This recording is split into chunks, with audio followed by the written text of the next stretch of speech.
ನಮಸ್ಕಾರ ಸ್ನೇಹಿತರೆ, 5 minutes English YouTube ಚಾನಲ್ನ 36ನೇ ಕ್ಲಾಸಿಗೆ ಸ್ವಾಗತ.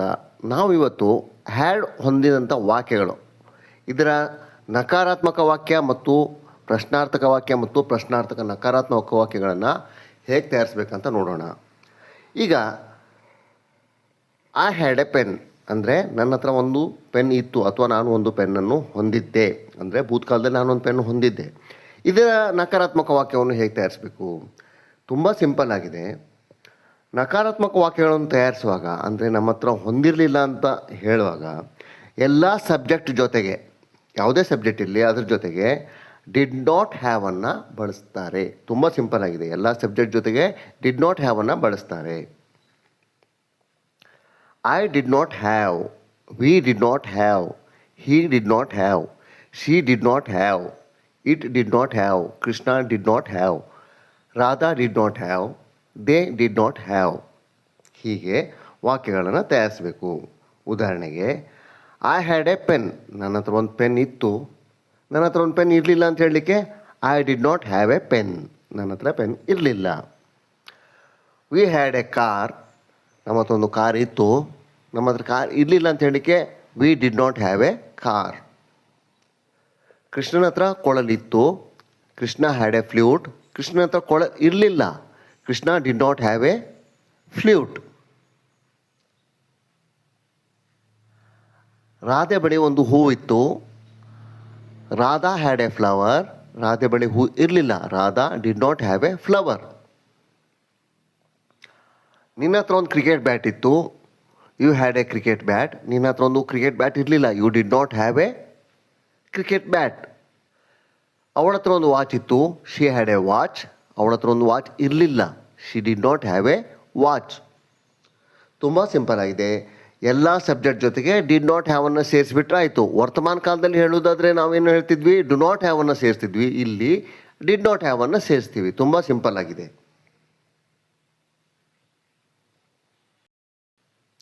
ಹಾಗೆಯೇ ಹ್ಯಾಡ್ ಹೊಂದಿದ ವಾಕ್ಯಗಳಿಗೆ ಸಂಬಂಧಪಟ್ಟಂತೆ ಪ್ರಶ್ನಾವಾಕ್ಯ ತಯಾರಿಸೋದಾದರೆ, ಅಂದರೆ ಪ್ರಶ್ನಾರ್ಥಕ ಹೇಳಿಕೆಗಳನ್ನು ತಯಾರಿಸುವಾಗ, ಅಂದರೆ ಹೊಂದಿದ್ರೆ, ಅಂದರೆ ಭೂತಕಾಲದಲ್ಲಿ ಅವಳ ಬಳಿ ಇತ್ತೆ ಅಂತ ಕೇಳುವಾಗ ಮೊದಲು ಡಿಡ್ಡನ್ನು ಬರೆದು ನಂತರ ಸಬ್ಜೆಕ್ಟ್ನೊಂದಿಗೆ ಹ್ಯಾವನ್ನು ಬರಿಬೇಕು. ಈ ಥರ ವಾಕ್ಯದ ಸ್ಟ್ರಕ್ಚರ್ ಇರುತ್ತೆ. ಯಾವ ಥರ ಇರುತ್ತೆ? ಫಸ್ಟಿಗೆ ಡಿಡ್ ಬರಿಬೇಕು, ಆಮೇಲೆ ಸಬ್ಜೆಕ್ಟ್ ಬರಿಬೇಕು, ನಂತರ ಹ್ಯಾವನ್ನು ಬರಿಬೇಕು. ಡಿಡ್ ಯು ಹ್ಯಾವ್, ನೀನು ಹೊಂದಿದ್ಯಾ. ಡಿಡ್ ಐ ಹ್ಯಾವ್, ನಾನು ಹೊಂದಿದ್ದ. ಡಿಡ್ ವಿ ಹ್ಯಾವ್, ನಾವು ಹೊಂದಿದ್ವಾ. Did they have a car, ಅವ್ರ ಬಳಿ ಕಾರ್ ಇತ್ತ ಅಥವಾ ಅವರು ಕಾರನ್ನು ಹೊಂದಿದ್ರಾ. Did she have a house, ನೋಡಿ ಫಸ್ಟಿಗೆ ಡಿಡ್ ಬಂದಿದೆ, ಆಮೇಲೆ ಸಬ್ಜೆಕ್ಟ್ ಆದ ಶಿ ಬಂದಿದೆ, ಆಮೇಲೆ ಹ್ಯಾವ್ ಬಂದಿದೆ, ಆಮೇಲೆ ಹೌಸ್ ಬಂದಿದೆ. Did she have a house, ಅವಳು ಮನೆಯನ್ನು ಹೊಂದಿದ್ಲೇ ಅಥವಾ ಅವಳ ಬಳಿ ಮನೆ ಇತ್ತ. Did Krishna have a car, ಕೃಷ್ಣನ ಬಳಿ ಕಾರ್ ಇತ್ತ ಅಥವಾ ಕೃಷ್ಣ ಕಾರನ್ನು ಹೊಂದಿದ್ನ. ಯಾವಾಗ? ಭೂತಕಾಲದಲ್ಲಿ ಹೊಂದಿದ್ನ ಅಂತ ಕೇಳುವಾಗ ನಾವಿಲ್ಲಿ ಡಿಡ್ಡನ್ನು ಮೊದಲು ಬರಿತಾ ಇದ್ದೇವೆ.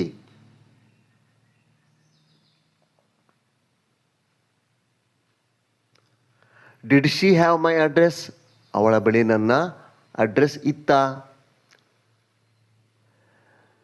Did she have a flower, ಅವಳು ಒಂದು ಹೂವನ್ನು ಹೊಂದಿದ್ಲ ಅಥವಾ ಅವಳ ಬಳಿ ಒಂದು ಹೂ ಇತ್ತ.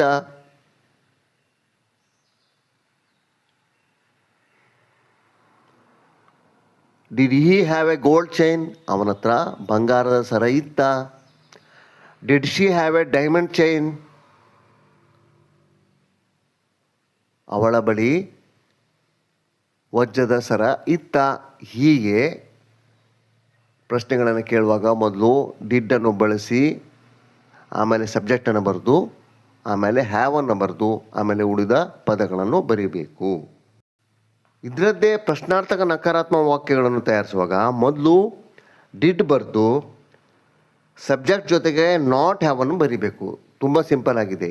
ಡಿಡ್ ಬರೀಬೇಕು, ಸಬ್ಜೆಕ್ಟ್ ಜೊತೆಗೆ ನಾಟ್ ಹ್ಯಾವನ್ನು ಬರೀಬೇಕು. ಡಿಡ್ ಯು ನಾಟ್ ಹ್ಯಾವ್, ನೀನು ಹೊಂದಿರಲಿಲ್ವಾ ಅಥವಾ ನಿನ್ನ ಬಳಿ ಇರಲಿಲ್ವಾ ಯಾವಾಗ? ಭೂತಕಾಲದಲ್ಲಿ. Did they not have a car?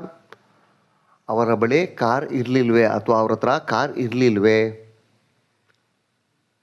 Did he not have a car? ಅವನ ಹತ್ರ ಕಾರ್ ಇರಲಿಲ್ವಾ ಅಥವಾ ಅವನ ಬಳಿ ಕಾರ್ ಇರಲಿಲ್ವಾ? Did Krishna not have a car? ಕೃಷ್ಣನ ಬಳಿ ಕಾರ್ ಇರಲಿಲ್ವಾ?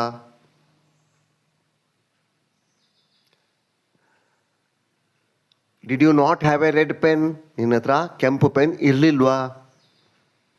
Did you not have a bike key? ನಿನ್ನ ಹತ್ರ ಬೈಕಿನ ಕೀ ಇರಲಿಲ್ವಾ? Did you not have bottle? ನಿನ್ನ ಹತ್ರ ಬಾಟಲ್ ಇರಲಿಲ್ವಾ? ಹೀಗೆ ವಾಕ್ಯಗಳನ್ನು ತಯಾರು ಮಾಡಬೇಕು. ತುಂಬ ಸಿಂಪಲ್ ಆಗಿದೆ.